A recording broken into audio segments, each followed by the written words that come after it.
সামনে একটা কথা বলো, আমার মুড সুইং বেশি হয় না দার্জিলিংয়ের মুড সুইং বেশি হচ্ছে? দার্জিলিং। রিমলেস আড্ডা উইথ রিমের আরও একটা ভিডিওতে সবাইকে ওয়েলকাম। ডে 1-এ বলো তো এটা আমরা কোথায় চলে গেছিলাম, মানে দার্জিলিং ডে 1 শিটং থেকে দার্জিলিং আসার পর আমরা চলে এসেছিলাম সবার চিরচেনা গ্ল্যানারিজে। একদম দার্জিলিংয়ে এসে গ্ল্যানারিজে একবার না গেলে কি হয়, মর্নিং ব্রেকফাস্টটা আমরা এখানেরই সুন্দর ভিউ দেখতে দেখতে খেয়ে নিয়েছিলাম। এবং মর্নিং ব্রেকফাস্টে নিয়েছিলাম হচ্ছে চিকেন সসেজ আর ফ্রায়েড এগ। অ্যান্ড তোমরা সবাই নিশ্চয়ই গ্ল্যানারিজের এই ভিউটা এক্সপিরিয়েন্স করতে পেরেছো, তবে আমরা কিন্তু একটু কমই ভিউ এক্সপিরিয়েন্স করতে পেরেছি। যেটা বলে এসেছি প্রথম দিন থেকে, যে সেই সময়টা বেশ ফগি থাকায় একদম মানে ক্লিয়ার সেই ভিউটা কোথাওই যেন পাচ্ছিলাম না। তারপর আর কি, চিরচেনা দার্জিলিংয়ের ম্যালে ইতিউতি হেঁটে দেখা, ঘুরে দেখা সকালটাই মনটা বেশ ভালো করে দিল। তারপর আজকে সাইট সিইংয়ে যাওয়ার পালা। ও রিমলেস আড্ডা উইথ রিমে আজকে ব্লগে ওয়েলকাম। এখন আমরা যাচ্ছি জুতে। তো জুতে কি কি দেখছি সেটা দেখাবো।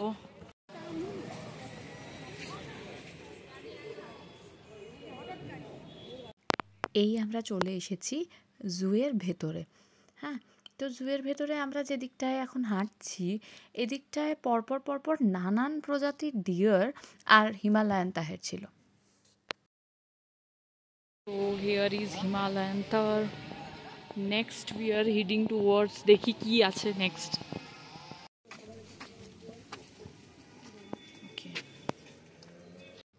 এই চলে এসেছি হিমালয়ান মাউন্টেনিয়ারিং ইনস্টিটিউটের সামনে। এখান থেকে আমরা যাব মিউজিয়ামের দিকটায়। মিউজিয়াম আছে, মিউজিয়ামে যাওয়া যাক। তেনজিং নোরগের একটা স্ট্যাচু এদিকটায় রয়েছে দেখতে পাচ্ছি। এটা হিমালয়ান মাউন্টেনিয়ার ইনস্টিটিউট, এবং তার সাথে কিছু সভেনিয়ার জিনিসপত্র এখানে পাওয়া যায়। আর তাছাড়া ওই দিকটায় হচ্ছে মিউজিয়ামের ভেতরটা। মিউজিয়ামের ভেতরটা তো ছবি তোলা সম্ভব হয়নি, অনেকের ছবি তুলে থাকতেও পারেন, তবে যেখানে মানা সেখানে আমরা বরাবরই ছবি তুলতে খুব একটা পছন্দ করি না। এই যে এনাকে এখানে দেখা যাচ্ছে, এখানে রয়েছে নানান রং বেরঙের নানান প্রজাতির পাখি। পাখি দেখে আমরা যাকে দেখতে পেয়েছিলাম, দেখে নাও, উফ, তিনি আমাদের দেখা দেওয়ার জন্য সামনে এসেছিলেন, এই চলে যাচ্ছেন। আরে বাবা, দেখতে পাচ্ছ তো, একটার পর একটা অ্যানিমালস দেখে আমাদের মন ভালো করে আমরা এর পরে যাচ্ছিলাম কোথায় না, ঘুম মনেস্ট্রির দিকে এগিয়ে যাচ্ছিলাম। চলে এসেছি ঘুম মনেস্ট্রির সামনে। একটা কথা বলো, আমার মুড সুইং বেশি হয় না দার্জিলিংয়ের মুড সুইং বেশি হচ্ছে? দার্জিলিং। সিরিয়াসলি এই রোদ তো, এই মানে মারাত্মক কুয়াশা, ঠান্ডায় থরথর করে কাঁপছি। তো দেখা যাক ঘুম মনেস্ট্রি গিয়ে। C the fog. এই হলো ঘুম মনেস্ট্রির ভেতরটা, মানে বাইরে থেকে দেখাচ্ছে, একদম ভেতরের প্রতিটা ছবি কিন্তু আমি নিইনি। এই যে দেখতে পাচ্ছ মনেস্ট্রির ভেতরটা একটুখানি দেখিয়ে দিলাম না। কুয়াশাটা দেখো জাস্ট এখানে। এবারে আমরা যাচ্ছি বাতাসিয়া লুপ। এই যে চলে এসেছি বাতাসিয়া লুপে। তো চলো বাতাসিয়া লুপটা দেখা যাক। তো বাতাসিয়া লুপে গিয়ে প্রথমে কিন্তু আমি এরকম ড্রেস পরে একটু ছবি তুলে নিয়েছিলাম। তো বাতাসিয়া লুপের ভেতরটা, তো ভেতরে ঢুকে এলেই মানে নানান জায়গায় দেখতে পাবে এই ড্রেসগুলো ভাড়া পাওয়া যায়। হ্যাঁ, এক একটা 50 টাকা করে। ছবি তোলার জন্য আলাদা টাকা দিতে হয়, তবে আমরা নিজেদের ফোন ক্যামেরাই প্রেফার করেছিলাম।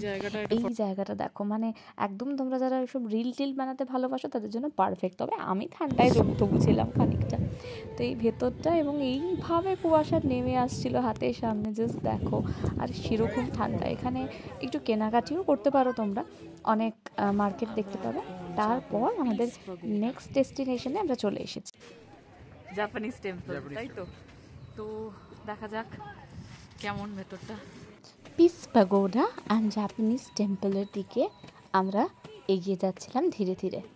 তো এই টেম্পলের ভিতরটায় চলে এসেছি, কিন্তু অ্যাজ ইউজুয়াল আমরা কিন্তু খুব ক্লোজ ছবি এখানে নিইনি, টেম্পলের ভেতরে নিতে ইচ্ছেও হয়নি।